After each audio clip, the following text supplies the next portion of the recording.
Hello and welcome to my channel. In today's video, we are going to answer the question, who are the accountants and what do they do? This again, Gletz Marby Ikasama CPA. This lecture is made to let you, the accounting students, appreciate the profession and to let you know more about the accountant's role in the society.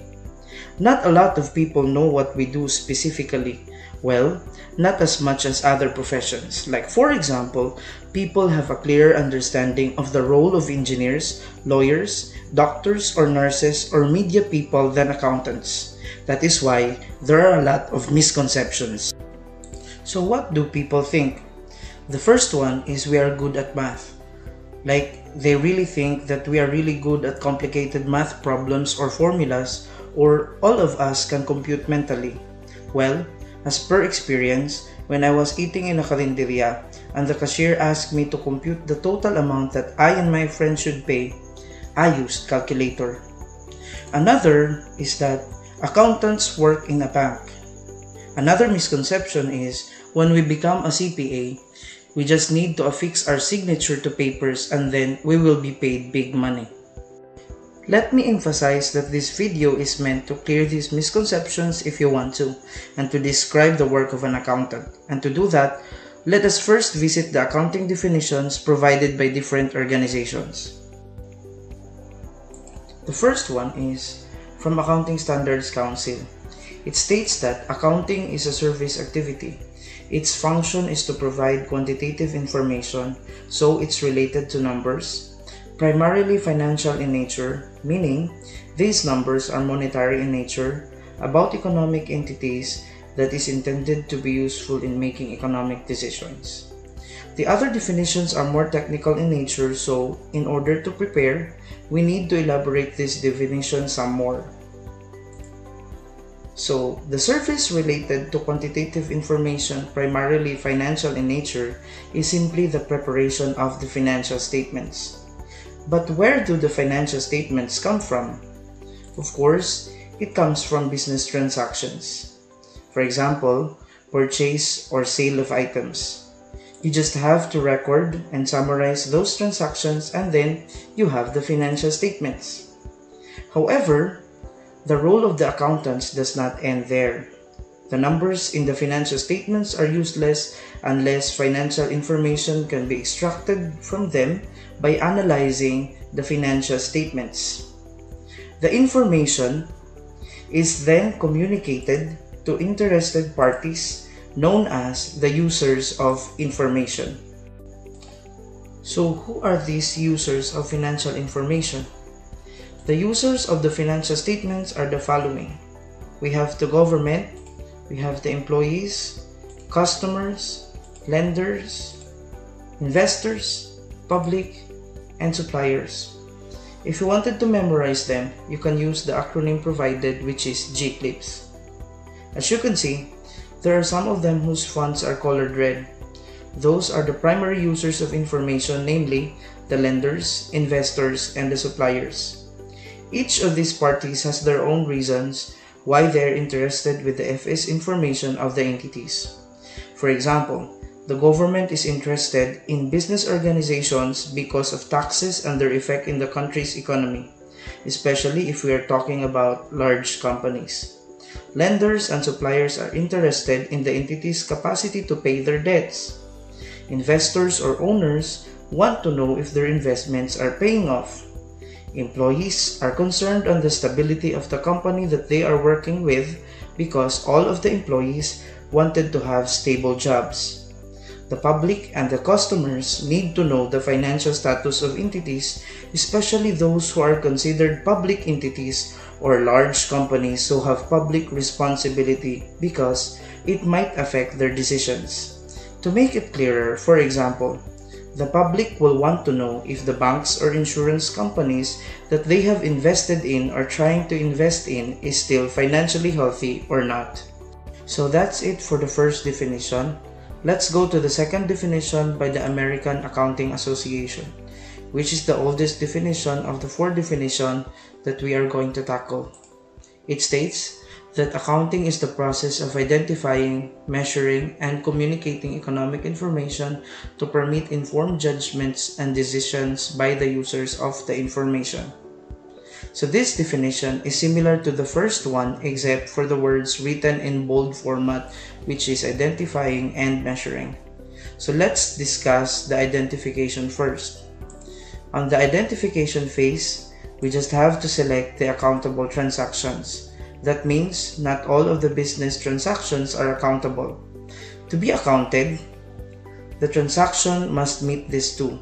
Accountable transactions are those transactions that can be measured in monetary terms and are those that affect the assets, liabilities, and equity. I know you have already an idea with the concepts of assets, liabilities, and equity, but still I will elaborate in simple terms. Assets are the resources controlled by the entity. Ownership is not necessary in order to claim a resource as an asset like machineries, building, and any other assets as long as you control the benefits related to the asset. Liabilities are generally debts of the entity from third parties, an example of which is the loans payable from the bank. The equity can be described as the amount due to the owners or investors because they invested resources in the entity. Actually, on the question, what are the transactions that affect the equity account? We have investment from owners, we have withdrawal by owners for personal use, we have revenues earned from customers, and expenses for doing business. And if you are to consider investment minus personal withdrawals of the proprietors plus revenues or sales to customers minus expenses equals the amount due to the owners. In simple terms, if liabilities are the debts of the entity to third parties, the equity is the debt of the entity to the owners. I hope that's clear. Now let's go back to the accountable versus non-accountable business transactions. If the transaction cannot be measured in monetary terms and it cannot affect the amount in the assets, liabilities, and equity, they are considered non-accountable. Examples of which are the hiring of employees and the signing of a contract with your clients or suppliers. So that's it for identification. Let us now go to measurement. If you have already identified the accountable transactions, you need to assign peso amounts to those transactions before recording it. However, there are a lot of valuations in accounting that you will meet when you study further, an example of which is the face value. If you are going to encounter cash-related transactions, those should be measured at face value.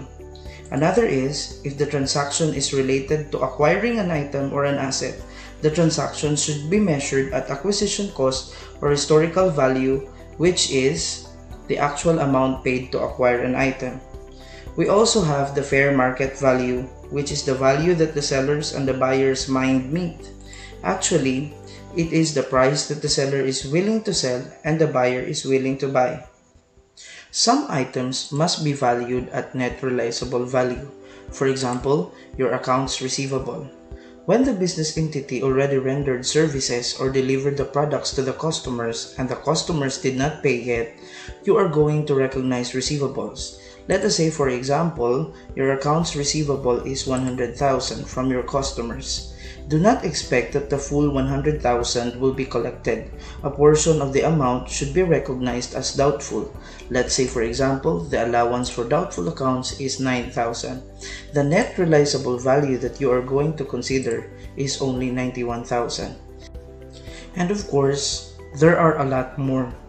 The point is, measuring face is not just assigning peso amounts to transactions, but also assigning the proper valuation to the accountable transactions. So, let's go now to the next definition, which is from American Institute of Certified Public Accountants. It states that accounting is the art of recording, classifying, and summarizing in a significant manner and in terms of money transactions and events which are at least part of a financial character and interpreting the results thereof. Actually, the most important terms in this definition are the words recording, classifying, summarizing, and interpreting because all other else are similar with other definitions. Recording, summarizing, and interpreting are also mentioned a while ago, so we are going to focus only on the word classification. Classification of transactions comes after the recording of accountable transactions. It means you need to group the similar transactions, and an example is, even if the company made sales to different customers in a day, let us say for example, you catered 10 customers who paid in cash 50,000 each. You need to group it and record sales for a total of 500,000 in the ledger. But more will be discussed about this topic, especially about the ledger in the next videos. So that's classification. So if you're going to summarize the three definitions of accounting in one, we can say that the accounting is a service activity which starts with the consideration of business transactions by identifying which ones are accountable. After that, the accountable transactions will be properly measured and valued, and then those transactions will be recorded and classified and summarized to form financial statements. The financial statements will then be analyzed to extract financial information, and this information will be passed to the users of financial information to aid them in their decision making. So who are these users again? So the users of FS are the government, the employees, the customers, the lenders, the investors, the public, and the suppliers. I hope you still follow, but we are not yet through. We still have one short accounting definition to consider yet, and that is, accounting is the language of business. Entities do not have a physical form like us humans.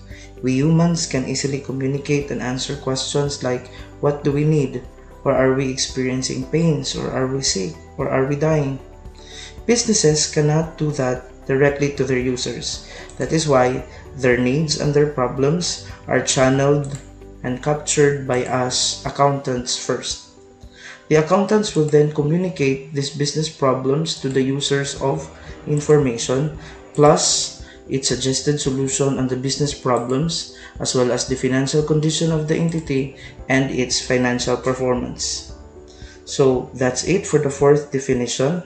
So based on the definitions we discussed earlier, let us answer the questions: who are the accountants and what is the nature of our work?